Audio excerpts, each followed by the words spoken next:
Membacakan pembacaan suara gembala sidang kita, Ibu Pendeta Darniati Pariaji untuk hari ini, hari Minggu 29 Juni 2025, dengan tema apa yang harus kita mengerti dalam menghadapi hidup.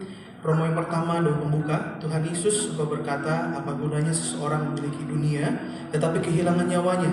Cepat atau lambat suatu hari nanti setiap orang akan menghadap pengadilan terakhir di alam roh.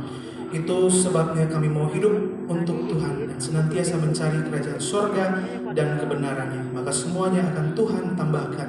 Berkati semua jemaat Tiberias, apa yang diperlukan Tuhan Yesus cukupi.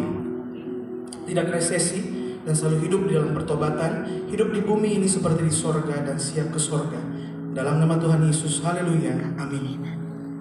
Romo yang kedua, apa yang harus kita mengerti dalam menghadapi hidup? Yang pertama, jangan menyerah dalam hidup ini sampai akhir. Yohanes 10 ayat yang 10b. Selama kita hidup di dunia ini, hidup kita akan selalu dipenuhi dengan berbagai macam perjuangan hidup.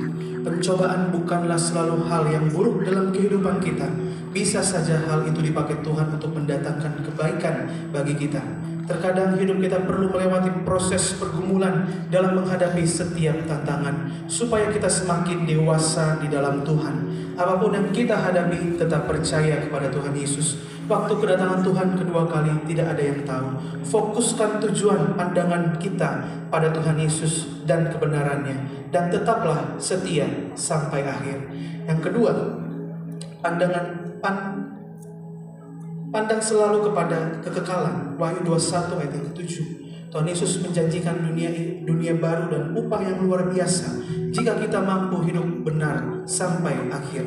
Mari kita terus berjuang, karena kita tahu suatu hari kita akan menuai berkat dari Tuhan Yesus. Jadi kita harus hidup suci dan jadi pelaku firman Tuhan untuk melawan persoalan-persoalan hidup. Tuhan Yesus pasti memberi jalan keluar.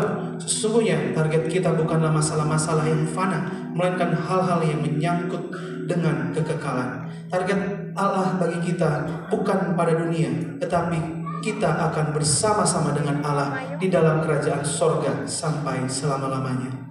Yang ketiga, hidup kita adalah untuk memuliakan dan meninggikan Tuhan Yesus. 1 Korintus 10 ayat 31, Efesus 2 ayat 10. Semua yang kita lakukan adalah untuk memuliakan dan meninggikan nama Tuhan. Apapun yang kita kerjakan, bila kita kerjakan sebaik-baiknya, pasti kita akan menyenangkan Tuhan. Muliakanlah Tuhan melalui setiap perbuatan kita, dimanapun Tuhan menempatkan kita, dengan hidup sesuai dengan firman Tuhan. Sebab kekristenan adalah tentang pertumbuhan rohani dan hidup yang berubah dan berbuah. Doa penutup. Tuhan Yesus, kami berdoa agar kami hidup sepenuh-penuhnya di dalam Engkau dan hidup di dalam kekudusan, menjadi pelaku daripada firman-Mu, hidup menyenangkan hati Engkau, tidak mendukakan hati Engkau, tidak mendukakan hati sesama. Engkau menghendaki agar nama kami tercatat dalam kitab kehidupan di surga. Kalau sampai nama kami tidak tercatat sesuai dalam Wahyu 20 ayat 14 sampai dengan 15, kami akan mengalami kematian yang kedua, yaitu lautan api. Kami mau bersungguh-sungguh hidup di dalam Engkau sepenuh-penuhnya. Biarlah Allah Roh Kudus selalu mengurapi kami, memenuhi roh, jiwa, dan tubuh kami. Dalam hidup ini kami mau selalu bertobat dan bertobat, belajar dan belajar setiap hari, belajar firman-Mu, mendalami firman-Mu, dan melakukannya. Dalam nama Tuhan Yesus kami percaya, kalau kami hidup sepenuh-penuhnya di dalam Engkau, maka terjadilah doa yang Kau ajarkan sendiri, yaitu hidup kami di bumi seperti di dalam surga.